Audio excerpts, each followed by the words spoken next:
नमस्कार, मैं विपुल सिंह स्वागत करता हूं आप सभी स्टूडेंट्स का हमारी इस YouTube प्लेटफॉर्म स्टडी कैपिटल पर। और दिल्ली विश्वविद्यालय में हम हैं, हमारी यात्रा चल रही है, जो यात्रा 2019 से शुरू हुई थी ज्ञान की बात होनहारों के साथ। यानी हमारी 6 वर्षों की यात्रा, ये लगभग हम 7वें वर्ष की तरफ प्रवेश कर रहे हैं। 2026 एंट्रेंस एग्जाम की तैयारी करने वाले बच्चों को आज हम लोग गाइडेंस देने वाले हैं।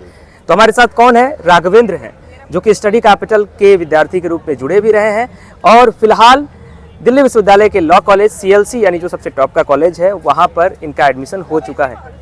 तो बातचीत करेंगे आपसे और आपसे मैं चाहूँगा कि जो भी सवाल मेरे होंगे वो सारे विद्यार्थियों के सवाल होंगे और उन सवालों का ईमानदारी से देना है जवाब, जिससे कि विद्यार्थी जो तैयारी कर रहे हैं उन तक स्ट्रेटजी पहुँच सके।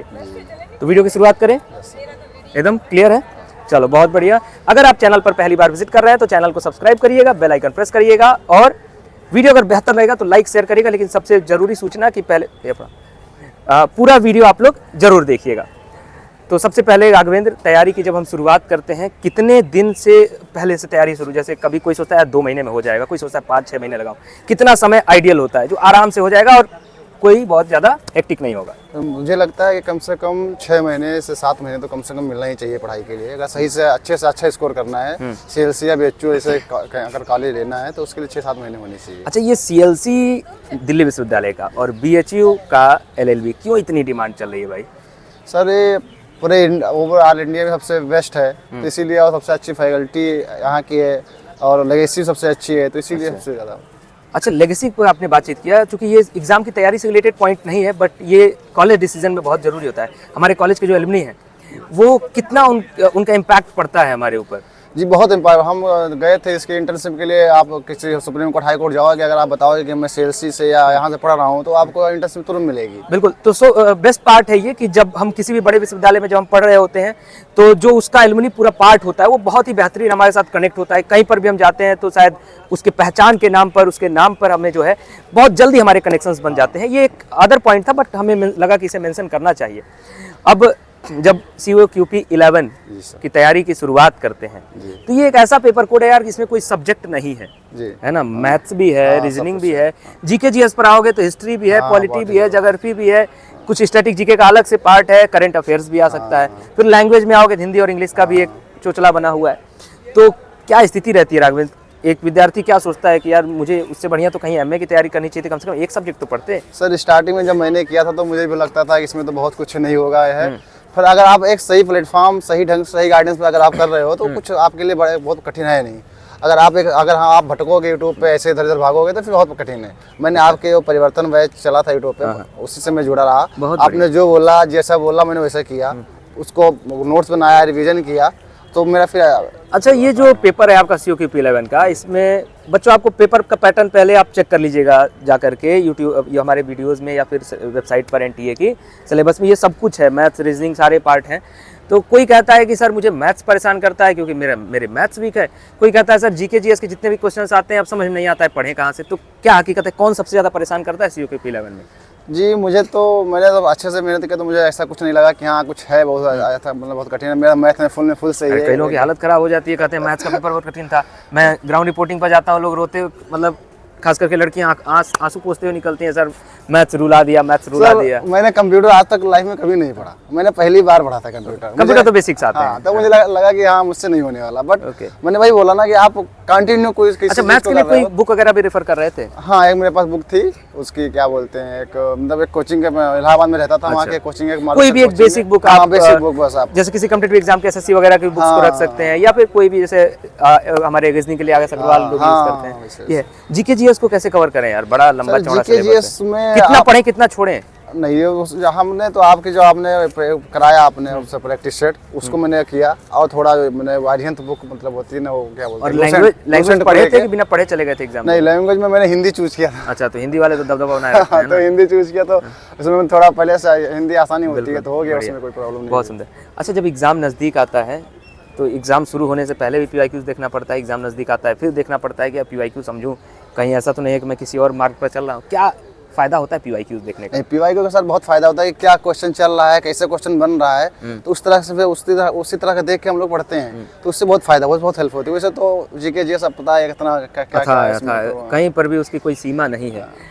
जब PYQs की बात करते हैं यानी MCQ क्वेश्चंस की बात कर रहे हैं, तो उसी क्रम में एक आता है मॉक टेस्ट। हाँ। अब मॉक टेस्ट क्यों जरूरी होता है? क्या मॉक टेस्ट बिना दिए हो जाएगा या मॉक टेस्ट देना फायदेमंद तो होता है? मॉक टेस्ट बहुत जरूरी होता है। अगर आप किसी चीज़ का एग्जाम को तैयारी कर रहे हो आप तो आपको मॉक टेस्ट बहुत जरूरी देना होना होता है कि पता चलता है क्या किस टाइप में टाइम मैनेजमेंट सबसे जरूरी, जो कि बहुत लोगों को छूट जाता है पेपर ही। मैंने देखा है लड़कों को रोते हुए कि भाई मेरा क्वेश्चन छूट गया, तो वो हो जाता है। टाइम मैनेजमेंट होता है, प्लस क्वेश्चन कैसे तो किस तरह के आ रहे हैं, मुझे किस तरह करने हैं, सब कुछ पूरा एक लेवल पता चलता है। एक एक गलती को अगर सुधारना है तो मॉक टेस्ट देते चलिए, गलतियां सुधरती चलेंगी।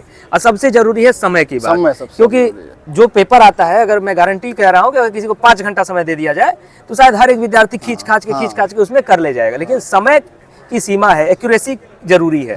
ऐसा नहीं है कि तुक्का मारते हुए चलना है, तो फिर आपका सिलेक्शन नहीं हो पाएगा। जब एग्जाम नजदीक आता है तो रिवीजन की भी जरूरत पड़ती है। तो रिवीजन क्या किताब खोल के पढ़ते हो या नोट्स वगैरह बनाना पड़ता है? मैंने जो नोट्स बनाया था सर, मैं उसी को मल्टीपल बार उसी को बार रिवाइज किया। मैंने कुछ नया नहीं पढ़ा, उसी को बार पढ़ता गया, बस उसी से मेरा हो गया। आप जो पढ़ो अच्छे से पढ़ो। बिल्कुल। और नया लास्ट में दो, ये नहीं कि लास्ट के 20 दिन बचे हैं, नया लास्ट में देखते हैं हम भी यूट्यूब खोलें तो देखे कोई बोल रहा है 1 शॉट में कवर करा देंगे, तो उससे क्या मन भटकता है, उसको होता नहीं है। तो क्या जो भी रहे कांस्टेंट रहना चाहिए। अगर हम टीचर से पढ़ रहे भाई, कांस्टेंट से पढ़ रहे हैं, कनेक्शन बन गया, समझ में आ रही चीजें। अभी नहीं 20 दिन बचा हुआ है, नए नए टीचर्स खोज रहे हैं, नई नई किताबें खरीद के ला रहा हूँ कि चलो दौड़ो, रेस शुरू हो गई है ना। बिल्कुल। अच्छा, ये सीएलसी के बारे में मैंने एल्बनी का आपके ये सारी चीज़ों के बारे में बात की है। ये दिल्ली विश्वविद्यालय का कैंपस कैसा है यार? बहुत अच्छा है कैंपस सर, यहाँ पर हर चीज़ बहुत सब अच्छा। आप प्रॉपर कहाँ से आते हैं? मैं तो यूपी से, हम बहराइच से। यूपी के बहराइच से आते हैं? हाँ। बहराइच से और दिल्ली विश्वविद्यालय दोनों के कल्चर में, है ना, दोनों की डाइवर्सिटी में शायद बहुत डिफरेंसेस हाँ, हैं, बहुत है ना? तो कैसे आप इसमें अपने आप को रिलेट कर पाते हो? सर फ्रेंड से बहुत अच्छे हैं, तो मैंने हो जा रहा है आराम से पढ़ने में। कितना मजा आ रहा है दिल्ली विश्वविद्यालय? मजा आ रहा है पढ़ाई में भी और बाकी चीजों में? हाँ, बहुत मजा आ रहा है। दिल्ली विश्वविद्यालय बढ़िया है? बहुत बढ़िया है। और बीएचयू अगर जाना पड़ गया तो? नहीं, बीएचयू में सीट अलॉट हुई थी, हाँ। बट मैं गया नहीं। एक फ्रेंड की वजह से मैं यहीं था, और मेरे फ्रेंड का यहीं हुआ। अब ये दिल्ली विश्वविद्यालय और बीएचयू में आपने वर्सेस वाला खड़ा कर दिया, क्यों दिल्ली विश्वविद्यालय भाई? नहीं, वो बताया ना कि मेरे फ्रेंड है, उसका कम नंबर थे, तो उसने बोला कि करियर लाइफ से भी देखा जाए तो बीएचयू की क्या स्थिति है अब और दिल्ली विश्वविद्यालय, मैंने मतलब ऐसे इन जनरल 2-3 भैया से बात किया जो मेरे सीनियर हैं, उन्होंने बताया कि यहाँ पे सारे कोर्ट जो है आपके पास में है, आप यहाँ पे इंटर्नशिप कर सकते हो, कोर्ट जा सकते हो। कोई सुने कहाँ जाना चाहते हैं, नॉर्मल प्रैक्टिस या कॉर्पोरेट या फिर जुडिशरी? नहीं सर, मेरा तो ड्रीम जुडिशरी का है, मैं उसी का भी से कर रहा हूँ, मैं पढ़ाई भी कर रहा हूँ। अच्छा, बच्चे जब दिल्ली विश्वविद्यालय आते हैं, बनारस हिंदू यूनिवर्सिटी आते हैं, तो तुरंत जो है जुडिशरी की तरफ बढ़ने लगते हैं। और बहुत अच्छी बात है कि अच्छे विश्वविद्यालयों से पढ़े हुए विद्यार्थी जब जुडिशरी में जाएंगे तो ऐसे हमारी न्याय व्यवस्था बहुत दुरुस्त है, बढ़िया है, बट उसमें और भी आप लोग नई नई चीज़ें जब लेकर के आएंगे, जो सुधार की भी कुछ आवश्यकता है कुछ चीज़ों में, तो वो चीज़ें बहुत बेहतर होती रहेंगी। तो बहुत सारे सवाल हैं एग्जाम की तैयारियों से रिलेटेड, लेकिन इंटरव्यू के समय की एक सीमा है, इस वजह से ये इंटरव्यू हमको यहीं समाप्त करना पड़ेगा। आखिरी सवाल राघवेंद्र की, स्टडी कैपिटल से आप क्यों जुड़ गए, और जो लोग देख रहे हैं वो स्टडी कैपिटल से क्यों जुड़ जाएं? मतलब क्या खासियत है हमारी, कौन सा हम अलग कुछ ला करके मंत्र दे देते हैं, या एक ऐसे व्यक्ति हैं कि हाँ भाई जो चीज़ें हैं वो हकीकत के साथ सामने रखी जाती हैं? सर स्टडी कैपिटल का एक है खासियत कि आप वही पढ़ाते हो जो एग्जाम में आता है, फालतू कुछ नहीं कि हाँ इसको पढ़ लो, उसको पढ़ लो, उसको पढ़ लो। सबसे अच्छी वही बात है, और हर चीज़ आपको जो आपको डाउट है वो आपको क्लियर हो रहा है। आप एक मैसेज करोगे तो उसका डाउट आना, मैसेज आना कि हाँ भाई ऐसे नहीं ऐसे होना है। तो यही है, आप बिल्कुल लग के आप मेहनत से करते हो तो से हो जा रहा है। तो जितने भी विद्यार्थी इस इंटरव्यू वीडियो को देख रहे होंगे, आपको अगर पीवाईक्यू चाहिए, सबसे पहली बात हम लोग पीवाईक्यूज फ्री में प्रोवाइड कराते हैं। तो पहले आप हमें व्हाट्सएप पर मैसेज कर देना, व्हाट्सएप चैनल ज्वाइन कर लेना, वहाँ से पीवाईक्यू देख लेना। पीवाईक्यू यानी क्वेश्चन पैटर्न समझ लिए, वीडियोस में सिलेबस समझ लेना। जब ये सब समझ लेना तब डिसाइड करना कि तैयारी को हमको किस ओरिएंटेशन से लेकर के जाना है। तो हमारे साथ जुड़े हुए थे राघवेंद्र, जो कि दिल्ली विश्वविद्यालय के सबसे टॉप कॉलेज सीएलसी में से लॉ कर रहे हैं, यानी एलएलबी कर रहे हैं। इनके जो भी टिप्स थी, इनकी जो भी बातें थी, उम्मीद करता हूँ कि आपको हेल्प करेंगी। अगर वीडियो बेहतर लगा है तो लाइक करिएगा, शेयर करिएगा और चैनल के साथ जुड़े रहिएगा। ये कोई सिंगल वीडियो नहीं है कि यहीं से हम लॉ के बारे में बताना छोड़ देंगे।